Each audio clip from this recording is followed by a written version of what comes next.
Hello, good evening. कैसे हैं आप सब? होप करते हैं कि सब अच्छे होंगे। स्वागत है आप सबका हमारे यूट्यूब चैनल पर। जैसा कि अभी आप थंबनेल पे देख पा रहे होंगे, आप सबके लिए एक महत्वपूर्ण सूचना है और आज विभाग में क्या बातचीत हुई, इसको लेकर के बात करेंगे। चैनल पे आप नए हो तो सब्सक्राइब कर लीजिएगा। चलिए वीडियो को स्टार्ट करते हैं। पहली बात तो ये है कि आप लोगों का मैसेज बार-बार इसलिए आ रहा था कि आज विभाग में क्या बातचीत हुई, कोई गया था कि नहीं गया था। हालाँकि मैंने आप लोगों को पहले ही बता दिया था वीडियो के माध्यम से कि जाने की बात हो रही थी कि अनीता मैम लोग या 2-3 लोग और मिलके चले जाएँगे और बातचीत कर लेंगे, उन लोगों की क्या प्लान है। आगे जैसा भी होगा वैसा किया जाएगा।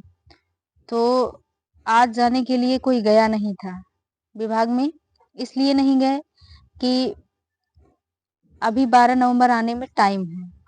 इसलिए सोचा गया कि 4 या 5 तारीख को जाकर के फिर से मिला जाएगा और अभी जाने का कोई मतलब नहीं है। दिवाली की छुट्टी आ जाएगी, फिर वही उनके पास बना-बनाया आश्वासन है कि वो वही कह देंगे कि कह दिए हैं तो जो इन्वॉल्व करा लिया जाएगा। ये सारी चीज़ें आप लोगों को पता ही है। तो आश्वासन देके फिर कह देंगे कि हाँ, चलो हो जाएगा काम। तो इसलिए अभी जाना थोड़ा-सा उचित नहीं लगा। अब जब भी जाना होगा तो आप सबको बताया जाएगा और वहाँ पे 2-4 लड़कियाँ नहीं हैं।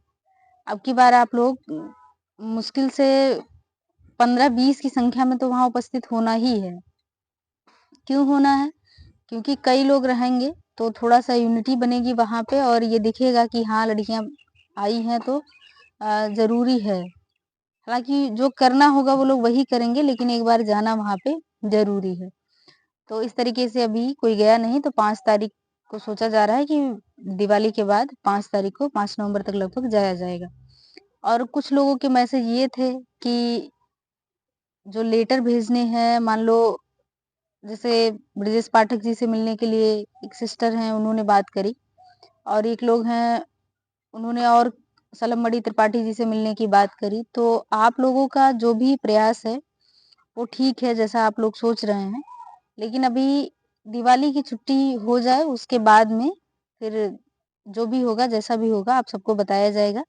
आप लोग बिल्कुल परेशान ना होइए। और जो भी लोग मैसेज किए हैं, उन लोगों का मैसेज का जवाब बाद में दिया जाएगा। अब बात कर लेते हैं कि 12 नवंबर की सुनवाई की डेट है। उसमें आप लोगों ने ऑर्डर भी देखा होगा कि जो पहले एजी सर की बात की गई है उसमें कि एजी सर आएँगे और इस पे बहस करेंगे।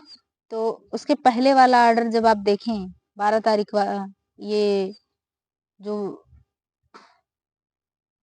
दिसंबर का है, जिसमें लगा हुआ था, स्टे लगा हुआ था। उसका डेट देखें, उसमें देखें तो किसी दूसरे अधिवक्ता द्वारा पक्ष रखा गया है और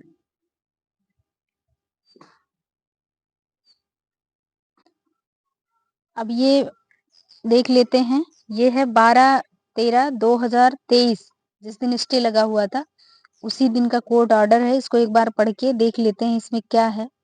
यहाँ पे आप देख पा रहे होंगे ये कोर्ट नंबर 34 है। ये मामला है रिट नंबर 12/924 वाला, मेन केस वाला। अब यहाँ पे जज साहब का नाम दिया हुआ है अजीत कुमार। इसको पढ़ के देख लेते हैं इसमें लिखा क्या है। पिछली तिथि को एक विस्तृत आदेश पारित किया गया था, यानी कि 13/12/2023 जब स्टे लगा था उसके पहले किसी दिन सुनवाई हुई हो रही होगी, उसका आदेश पारित किया गया था, जिसमें विद्वान अतिरिक्त महाधिवक्ता यानी कि डबल एजी श्री नीरज त्रिपाठी को राज्य सरकार और केंद्र सरकार के विभिन्न प्राधिकारियों के पत्रों को यह न्यायालय के समक्ष प्रस्तुत करने की आवश्यकता थी, जिन पर आदेश के दूसरे पैराग्राफ में चर्चा की गई थी। उन्होंने जब इसके पहले ये 13/12/2023 की सुनवाई रही होगी, उसके पहले किसी दिन सुनवाई रही होगी तो उन्होंने चर्चा किया रहा होगा कि हम अपने जो हमारे पत्र हैं या हमारे जो साक्ष्य हैं उपस्थित करने के सबूत जिसे कहते हैं, यहाँ पे आप देख पा रहे होंगे साफ-साफ लिखा हुआ है कि राज्य सरकार और केंद्र सरकार के विभिन्न प्राधिकारियों के पत्रों को न्यायालय के समक्ष प्रस्तुत करने की आवश्यकता थी, जिन पर आदेश के दूसरे पैराग्राफ में चर्चा की गई थी और जिनका उल्लेख किया गया था। और अतिरिक्त महाधिवक्ता की ओर से यानी कि एजी डबल एजी की ओर से किए गए अनुरोध पर स्थगन दिया गया, लेकिन यह स्पष्ट कर दिया गया कि मामले को अगली तिथि पर स्थगित नहीं किया जाएगा। अब आगे देख लेते हैं। यहाँ पे दूसरा पैराग्राफ आप देख पा रहे होंगे, यहाँ पे क्या दिया है कि आज यानी कि 13/12/2023 के दिन, जिस दिन स्टे लगा था, आज श्री शैलेंद्र सिंह विद्वान अधिवक्ता यानी कि कोई दूसरे वकील, श्री नीरज त्रिपाठी विद्वान अपर महाधिवक्ता यानी कि नीरज त्रिपाठी जो एजी सर थे, उनका पक्ष रखते हुए इस आधार पर आगे की कार्यवाही स्थगित करने का अनुरोध करते हैं कि श्री त्रिपाठी जी शहर से बाहर हैं। यानी जिस दिन स्थगन हुआ था उस दिन ये उपस्थित शायद नहीं थे, क्योंकि इसमें साफ साफ लिखा है। आगे यहाँ पे तीसरा आप अगर पढ़ें तो याचिकाकर्ताओं की ओर से उपस्थित विद्वान वरिष्ठ अधिवक्ता श्री एचएन सिंह तथा याचिकाकर्ता के विद्वान अधिवक्ता श्री विनीत कुमार सिंह ने दलील दी कि यदि मुख्य सेविका के रिक्त पदों के संबंध में उत्तर प्रदेश अधीनस्थ सेवा चयन आयोग द्वारा परिणाम घोषित किया जाता है तो याचिकाकर्ताओं का हित खतरे में पड़ जाएगा। अब आगे यहाँ पे आप देख पा रहे होंगे, दिया हुआ है कि इन परिस्थितियों में इसलिए स्थगन केवल एक छोटी तारीख के लिए दिया जाता है और मामले को 20/12/2023 को दोपहर 2 बजे फिर से सूचीबद्ध करने का निर्देश दिया जाता है।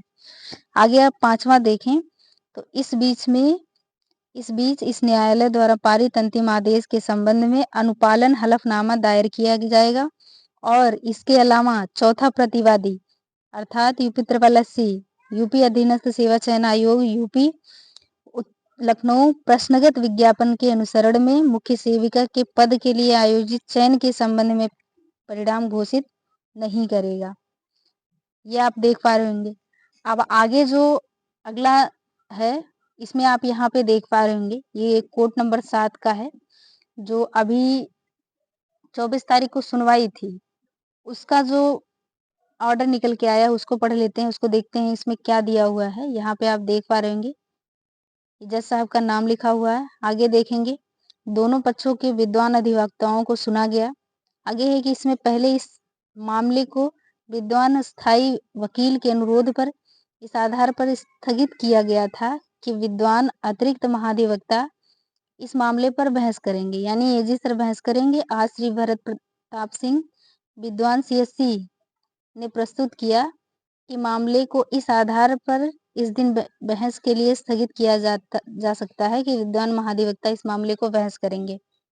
फिर आगे है कि इनके अनुरोध पर इस मामले को संबंधित मामलों के 7 दिनांक 12/11/2024 को 2 बजे सूचीबद्ध किया गया और आगे अतिरिक्त आदेश यदि कोई हो तो सूचीबद्ध होने की अगली तारीख तक जारी रहेगी।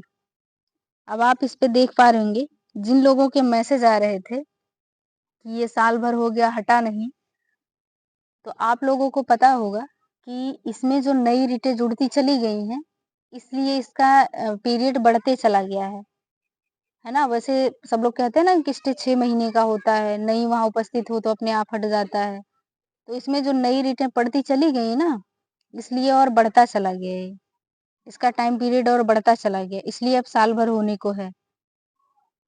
तो अब होप सो कि आप लोग समझ गए होंगे, कई लोगों के यही क्वेश्चन थे सेम सेम, इसलिए ये मैंने दिखाया। तो अब होप सो कि आप लोग समझ गए होंगे और बाकी और सारी चीजें हैं वो आपको वीडियो के माध्यम से पहले ही समझाया जा चुका था कि जब एजी सर से मिला गया था, डबल एजी सर से उस टाइम, तो किस तरीके से उन्होंने रिएक्ट किया था। और आप यहाँ पे देख पा रहे होंगे कि उस दिन जिस दिन स्थगन हुआ था उनका पक्ष कोई और रख रहा था और वो शहर से बाहर थे। अब आप समझ पा रहे होंगे और बाकी जो भी है मिलते हैं किसी नेक्स्ट अपडेट में। और हाँ, एक चीज और बताना चाहेंगे, ये है लर्न विद सुप्रिया करके टेलीग्राम चैनल, ये स्पेशली मुख्य सेविका के लिए है, तो जो लोग ना जुड़े हों इस पे वो लोग जुड़ जाएंगे, इसका लिंक इस डिस्क्रिप्शन में दिया जाएगा, वहां से आप इजिली जुड़ सकते हैं। मिलते हैं किसी नेक्स्ट अपडेट के साथ, तब तक के लिए धन्यवाद।